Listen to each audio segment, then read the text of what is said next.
Hey, this is Stephen Platinum, your friend in wrestling, with Platinum vs. Raw from September 21st, 2020. Now we have launched into the Retribution is a part of the WWE system officially now. And we've got Raw Underground promoting a big fight between Braun Strowman and Big Dude in a wife beater. One of them, anyway. So, lots to look forward to, such as it is. You might hear some trepidation in my voice. We are talking about Raw. I'll give you my opinions about the show overall afterwards. So, we open up with Retribution messing with the opening video package. Man, I'm really shocked that this is like the best that they could do. But it is what it is. We're at the Amway Center in Orlando. The Thunderdome is in full effect. The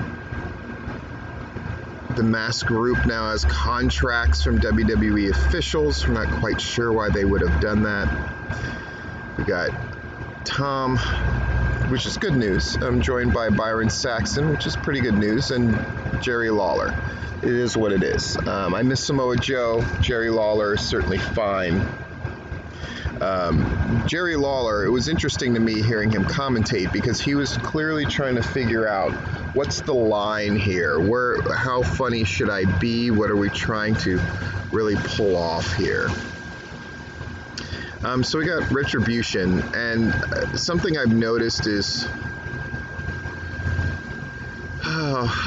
people have already identified who's who and what's what, and I suppose that doesn't really matter, though there is a great deal of loss in the mystique when you can tell who everybody is. Yeah, it is what it is. So they cut the promo, so now they don't have the voice disguisers on. More mystique lost. The Hurt Business comes to the ring, but Retribution retreats. What? MVP's already saying how they have no heart. Yeah, but then Retribution surrounds the ring. Uh-oh, here we go. They attack en masse. Hurt Business is fighting them off. We have that problematic thing of women and men violence, so they kind of do their best to not do that. Again, so much about this is, it just takes you out of the moment when you think about things like that. The two bigger guys in Retribution, they put Lashley down with the double choke slam. Go to commercial. They confirm that at least 5 of the people in Retribution have WWE contracts. We have Rey Mysterio and his wife backstage with Sarah. They talk about Dominic getting a potential title shot. We've got number 1 contenders triple threat. Andrade and Angel Garza versus Seth Rollins and Murphy. So tag teams that aren't supposed to, it is what it is. Long and short of it, Andrade and Angel Garza win, in spite of the fact that they should be split up, but now I guess they're on the same page. And the Street Profits are there to taunt the new number 1 contenders, like faces do, taunting people with their titles. And after replays, they taunt each other some more. God, so we're going to have the Raw Underground fight later between Braun Strowman and Dabba-Kato. Shane McMahon's there with the security guard. He's going to go to the KO show to promote Raw Underground. Sure, actually that makes sense. Kevin Owens, I guess, is not going to do Raw Underground anymore after he had a limited 1 or 2 week run. Okay. So we've got 5 Retribution members.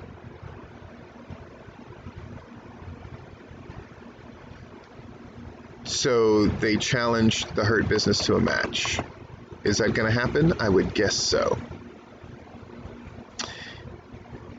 KO show, Shane McMahon comes out, kind of dancing around with the gray hair, doing his thing.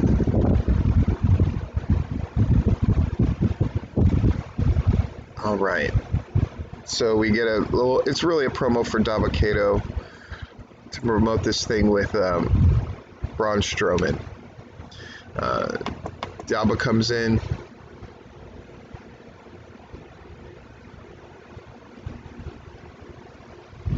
So Kevin Owens talks about what Dabba did to him. And then Owens slaps him in the face. Way to build him up for the big match that he's having.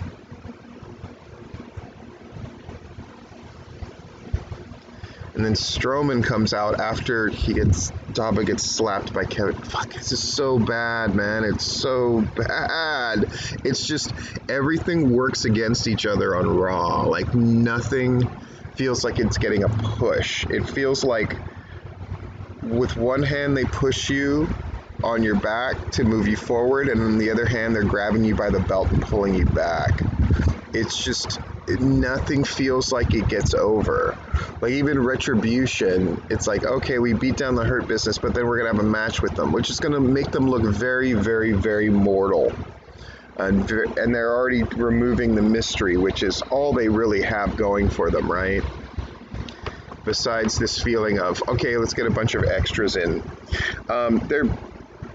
It has the feel of like a zombie.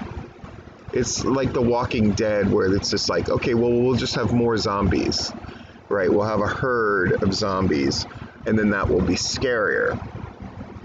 And then the herds become manageable, and then once they manage the herds, then it just doesn't matter. And they're already at the point where Retribution gets managed. They're part of the system. They're having a match. I would imagine, though they should lead with 3 impressive-looking members, that they won't, that at least one of them will be really tiny, which will completely ruin everything. We'll see, though. I might be wrong about that as I look through my notes. Spoiler alert, I'm not wrong about that.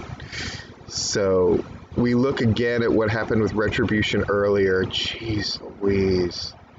The show is so bad. I know there's people who are WWE homers that just want for them to succeed, and I'd want for them to succeed too, but I'd want it to be out of merit, not this shit. So we got Drew McIntyre backstage. He's not worried about his fractured jaw, because it's the kind of fractured jaw where you don't have to do anything except once in a while rub your jaw when it gets hit. Then his friend Keith Lee, we haven't really established that they're friends, but okay. But they're gonna beat the hell out of each other, isn't that fun? Retribution's attacking Titus O'Neil and Humberto. So then we confirm that it's going to be Hurt Business against Retribution. We got Drew McIntyre against Keith Lee. It's the kind of match you would expect them to have. Drew hits Keith Lee with the Claymore kick, and then Randy Orton hits him with the chair shot. And then he punts Keith Lee. And Drew, there's that fractured jaw acting up because he's rubbing it. We come back from the break.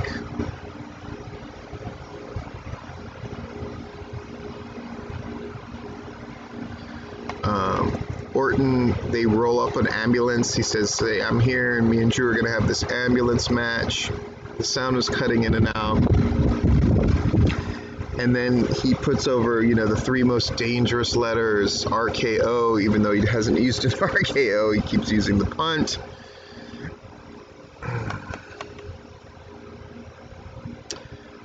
They're back there with Asuka. Is Zelina Vega or Mickie James a bigger threat? Asuka implies kind of that neither of them are, because again, one push in the back, one grab of the belt. The Iconics say that they're still friends.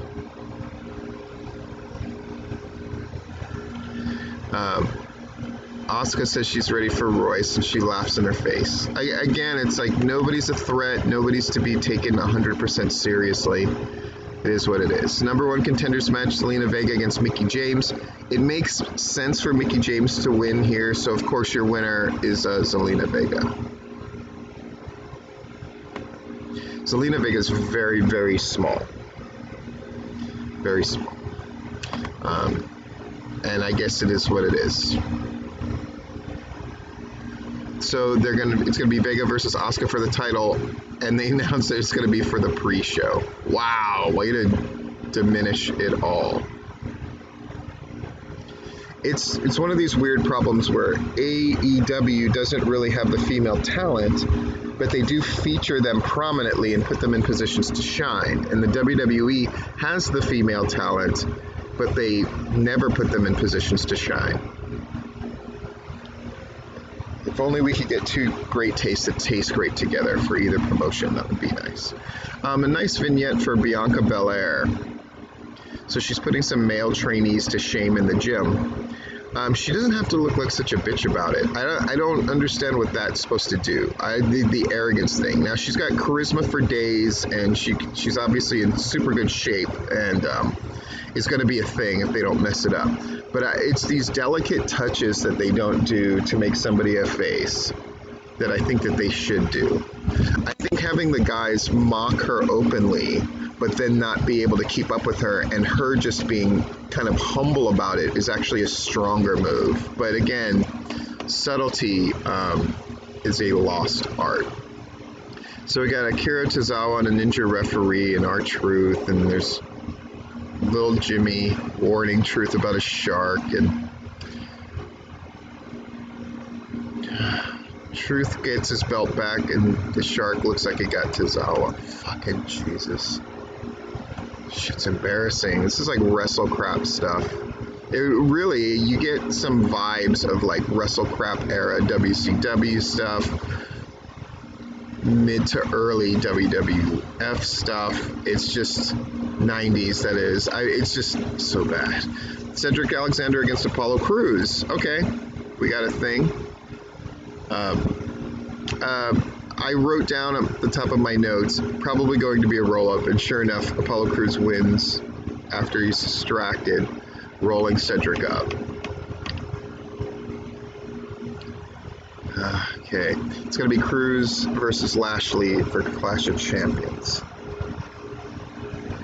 Of course, Lashley put the full Nelson on Crews.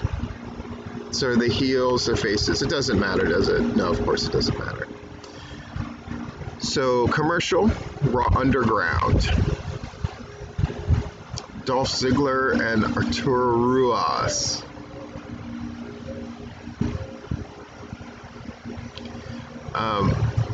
Ziggler gets sleeper hold on, the referee just calls it. Shane hypes Strowman and Dabba-Kato. He tries to talk to Braun, but Braun yells. Okay, we're going to be back with Raw Underground. Seth has got a large envelope in his hands. I'll spare you most of this. He does kind of a who's the father? Oh, Dominic is the father. Ray is Dominic's father, but maybe not the girl. It's truly wrestle crap worthy. It makes me long for the days where people were removing people's eyeballs.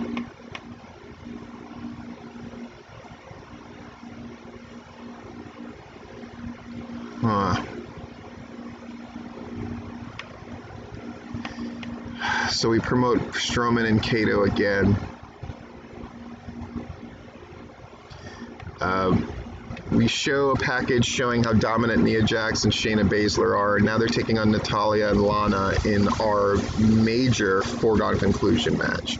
Baszler taps out Lana, of course.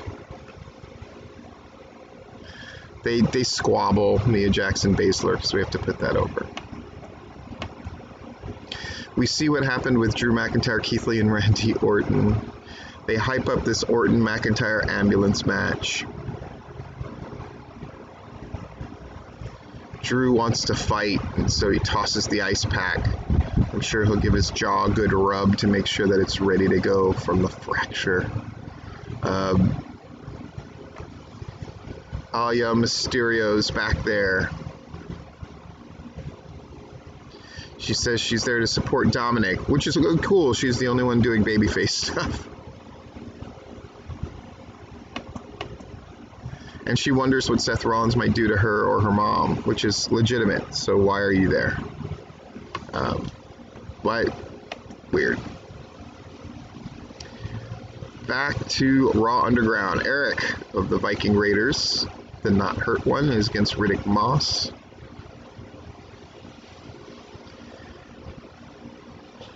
But Moss gets the win after a big right hand. Kind of a knockout punch out of nowhere. Huh. Surely they won't be dumb enough to do that in the other match that they have. Of course they will, spoiler alert. Asuka against Peyton Royce. Zelina Vega hits the ring and attacks Asuka for a disqualification. More saving people with DQs and crap finishes. Another distinct difference between AEW and WWE is AEW, almost to a ridiculous degree, will not do the screw finish. It's certainly much more entertaining to watch than this feeling of early 90s Japan wrestling before they stopped doing crap finishes, except at big shows. It's really painful. It's painful. Back from the break. Nothing says I don't matter that much, then I'm going to be on Raw Talk. And sure enough, we're going to have the Street Profits, the Riot Squad, and Apollo Crews. Here's Raw Underground. More hype of Dabba-Kato against Braun Strowman. They go back and forth. And Strowman punches out Dabba-Kato, which is the finish that we had in the other Raw Underground. Fuck's sake. So Dabba-Kato, after all this build-up and hype, loses to an ex-world champion. Okay. Retribution against the Hurt Business. Yes, the Hurt Business has an incredibly small guy, and it looks ludicrous. What are they calling themselves? Slapjack, T-Bar, and Mace. I don't know what to tell you. Retribution comes across by the way they name them, the way they look, the way they work. Like, you know, if you go to the dollar store and your mom doesn't know a lot about wrestling, so she's like, I got you wrestling figures, and then there's these kind of generic crappy ones. That's Retribution. Name and all of it. So Retribution swarms. T-Bar breaks up. He runs over and hits when he's not the legal man, and so that's a DQ under the new WWE. What the fuck? And then Retribution comes out. Boy, tag champs should just be able to hold on to it forever, right? I'm not the legal man. I'll just run over and hit a dude and get the DQ. God, so fucking terrible. So Retribution, stuff happens. Then the baby faces come out in force. Randy Orton sneaks in, RKO's Drew. That's the end of your show. My God. Raw showing no signs of improving significantly anytime soon. Retribution apparently is going to be a bigger part of things. They've given up on the last match. They just know that third hour is going to tank. So that's where Retribution is going to have matches. Should have been a big deal, right? Retribution is going to have their first match. But, of course, it didn't feel that way. A Hurt Business, face or heel. They're just guys with individual motivations depending on the situation. Not compelling television. Asuka's not afraid of any of her challengers. The Street Profits are going to take on some kind of tag team that doesn't want to be a tag team except for maybe to get a shot at the tag titles. Drew McIntyre is going to go into this thing with Randy Orton, which we didn't know for sure was going to happen until tonight, and they got their match on Sunday. It is what it is. Yeah, really bad stuff. Really bad stuff. But I will be here to mark the time. This is Stephen Platten. I'm your friend in wrestling.